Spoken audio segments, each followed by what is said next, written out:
भारत में अपना बिजनेस शुरू करने का सपना बहुत से लोग देखते हैं, लेकिन अक्सर कागजी कार्रवाई और लंबे प्रोसेस के डर से पीछे हट जाते हैं।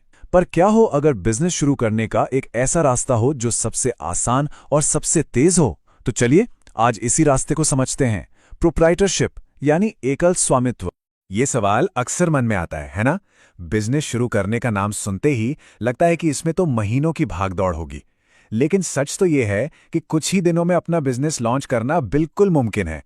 और कैसे, यही आज हम जानने वाले हैं। तो आज की हमारी चर्चा में हम 5 खास पड़ावों से गुजरेंगे।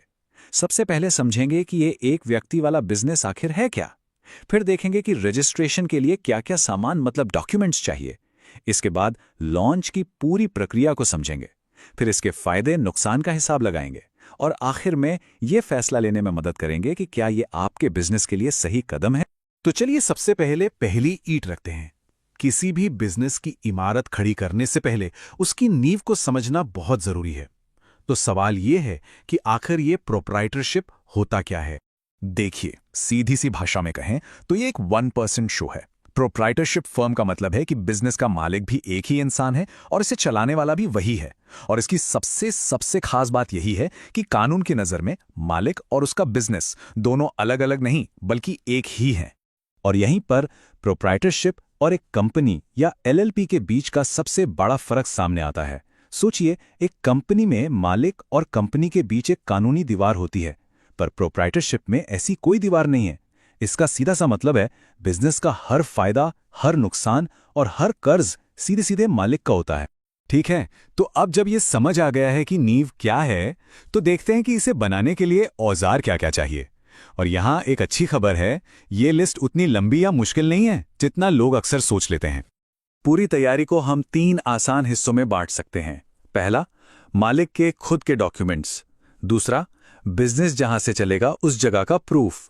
और तीसरा, इस बात का सबूत कि बिजनेस असल में मौजूद है। बस ये 3 चीजें। तो ये रही वो लिस्ट। मालिक के लिए पैन कार्ड, आधार कार्ड और एक फोटो। बिजनेस के पते के लिए या तो बिजली का बिल या फिर रेंट एग्रीमेंट। और बिजनेस के प्रूफ के तौर पर उद्यम या जीएसटी सर्टिफिकेट। और हाँ, इन सब के साथ सारे लेन देन के लिए एक करंट बैंक अकाउंट तो चाहिए ही होगा। चलिए, डॉक्यूमेंट्स तो तैयार हो गए। अब आते हैं असली लॉन्च सीक्वेंस पर। मतलब ये रजिस्ट्रेशन का प्रोसेस असल में काम कैसे करता है। यहाँ एक बहुत बड़ी गलतफहमी दूर करना जरूरी है। भारत में ऐसा कोई एक ऑफिस नहीं है जहां जाकर आप कहेंगे कि मुझे प्रोप्राइटरशिप रजिस्टर करानी है। असल में ये कोई एक सिंगल रजिस्ट्रेशन है ही नहीं। तो फिर ये होता कैसे है? इसे ऐसे समझिए जैसे आप एक पजल के अलग अलग टुकड़े जोड़ रहे हैं। आपका पैन कार्ड आपको इनकम टैक्स डिपार्टमेंट से जोड़ता है। एमएसएमई के लिए उद्यम रजिस्ट्रेशन आपके बिजनेस को एक पहचान देता है। अगर जरूरत है तो जीएसटी रजिस्ट्रेशन लेना पड़ता है। और साथ में स्थानीय शॉप एंड एस्टैब्लिशमेंट लाइसेंस भी लगता है। जब ये सारे टुकड़े जुड़ जाते हैं, तब जाकर आपकी प्रोप्राइटरशिप फर्म की तस्वीर पूरी होती है। देखिए, कोई भी रास्ता एकदम परफेक्ट नहीं होता। हर रास्ते के अपने फायदे और अपने जोखिम होते हैं। तो चलिए अब ईमानदारी से एक नज़र इस प्रोप्राइटरशिप के स्कोर कार्ड पर डालते हैं। फायदों की बात करें तो इसे शुरू करना वाकई में बहुत तेज और सस्ता है। कागजी काम बहुत कम है और बिजनेस का पूरा कंट्रोल आपके हाथ में है। लेकिन अब बात करते हैं सिक्के के दूसरे पहलू की, जो कि बहुत गंभीर है।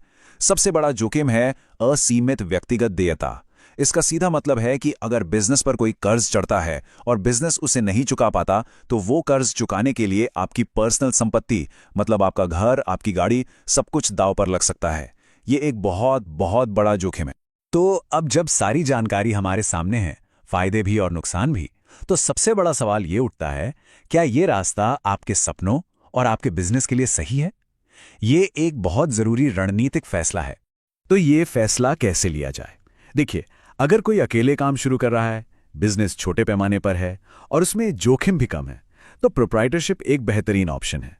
लेकिन अगर बिजनेस में एक से ज्यादा मालिक हैं, या बिजनेस में रिस्क बहुत ज्यादा है, या फिर भविष्य में निवेशकों से पैसा जुटाने का प्लान है, तो ये रास्ता बिल्कुल भी सही नहीं है। तो असल में ये रास्ता किसके लिए बना है? सोचिए एक रिटेल दुकान के बारे में, या छोटे व्यापारी, ऑनलाइन सेलर, कंसल्टेंट, फ्रीलांसर या कोई भी सर्विस प्रोवाइडर।